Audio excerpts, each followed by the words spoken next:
কোরআন এবং সুন্নাহর বিপরীতে বাংলাদেশে কোনো কানুন করা হবে না এবং যদি থাকে সেই বিষয়ে বাতিল করা হবে। হাজিরানে মজলিস ও নাজরিন, আসসালামু আলাইকুম ওয়া রাহমাতুল্লাহি ওয়া বারাকাতুহু। আমি খুবই সংক্ষিপ্ত বক্তব্য দেব। আপনাদের দাবি দেওয়ার বিষয়ে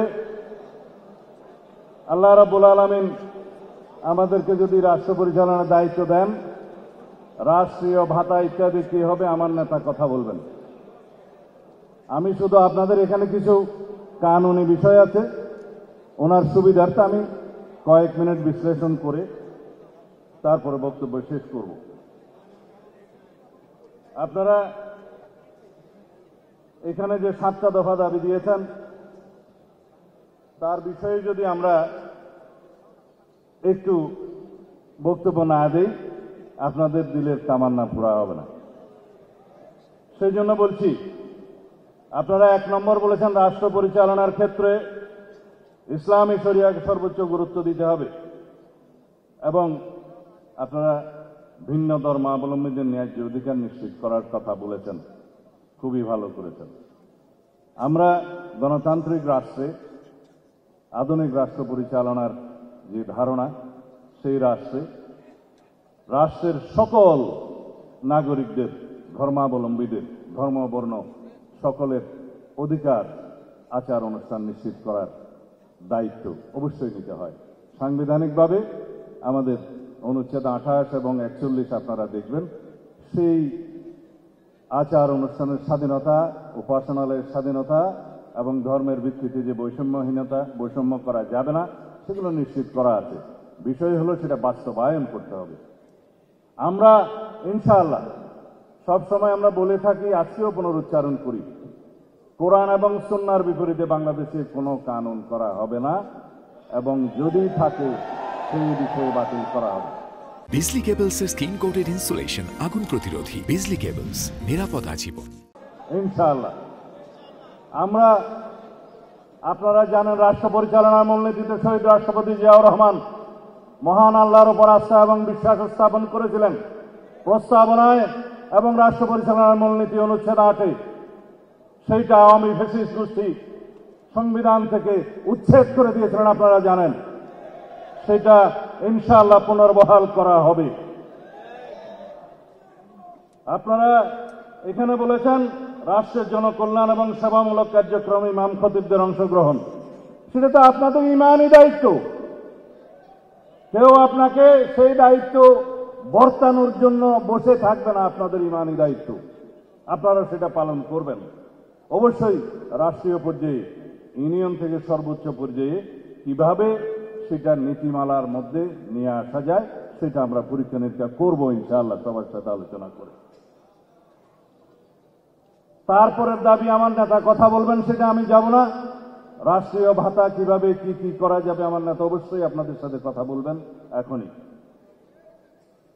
আপনারা বলেছেন দাওরায়ে হাদিস সনদপ্রাপ্ত আলেমদেরকে সরকারি মসজিদের ইমাম, খতিব এবং স্কুল কলেজের ধর্মীয় শিক্ষক, কাজী পদে নিয়োগ। এগুলো যদি নীতিমালা এবং আইন কানুনে স্পষ্ট উল্লেখ না থাকে, সেগুলো জাতীয় সংসদে আপনাদের সকলের সাথে আলাপ আলোচনা করে কিভাবে নীতি প্রণয়ন করা যায়, আইন প্রণয়ন করা যায়, সেই বিষয়টা আমরা অবশ্যই সেটা আবশ্যিকভাবে দেখব ইনশাআল্লাহ। এখানে তো তালি দেওয়ার কোনো মাহল নয়, সেই জন্য আপনারা অন্তত মারহাবা বলতে পারেন। বলেছেন ওয়াকফ সম্পত্তি অপব্যবহার রোধে। এগুলো বাংলাদেশে বিদ্যমান ওয়াকফ প্রশাসন এবং ওয়াকফের যে আইন কানুন আছে, সেখানে প্রয়োজনীয় সংশোধনী আনয়নের জন্য অবশ্যই পরীক্ষা নিরীক্ষা করতে হবে। এখন এখানে যদি আমরা কোনো কিছু বিষয় বলি অথচ আইনে ইতিমধ্যেই আছে, সেই বিষয়টা অশুদ্ধ হয়ে যাবে। এখানে যেহেতু ওয়াকফ এস্টেট এবং ওয়াকফ সম্পত্তি, এটা ধর্মীয় আইন, এটা কিভাবে সুচারুরূপে পরিচালনা করা যায়, বাস্তবায়ন করা যায়, সেখানে ধর্মীয় নেতাদের, ইমাম খতিবদের কিভাবে অংশগ্রহণ নিশ্চিত করা যায়, সেটা অবশ্যই দেখা হবে ইনশাআল্লাহ। তারপরে আপনারা যেটা গুরুত্বপূর্ণ যে কথাটা বলেছেন, উপযুক্ত প্রমাণ তদন্ত ছাড়া ইমাম খতিব মুয়াজ্জিম এবং কোন আলেমকে গ্রেফতার করা যাবে না, কিন্তু অন্য কাউকে কি গ্রেফতার করা যাবে? উপযুক্ত তথ্য প্রমাণ ছাড়া, প্রাথমিক তদন্ত ছাড়া রাষ্ট্রের কোন নাগরিককে গ্রেফতার করা যায় না। ইমাম খতিব তো বহুত দূর কি বাত। কিন্তু আপনারা দেখেছেন বিগত আওয়ামী ফ্যাসিস্ট, ইসলাম বিদ্বেষী এবং আলম বিদ্বেষী যে ফ্যাসিবাদী অবৈধ সরকার ছিল, তারা দাড়ি টুপির বিরুদ্ধে ছিল, তারা আলেম বিদ্বেষী ছিল, তারা যে কাউকে ধরে নিয়ে এসে জঙ্গি বানানোর নাটক করত। সেই বাংলাদেশ তো এখন নাই।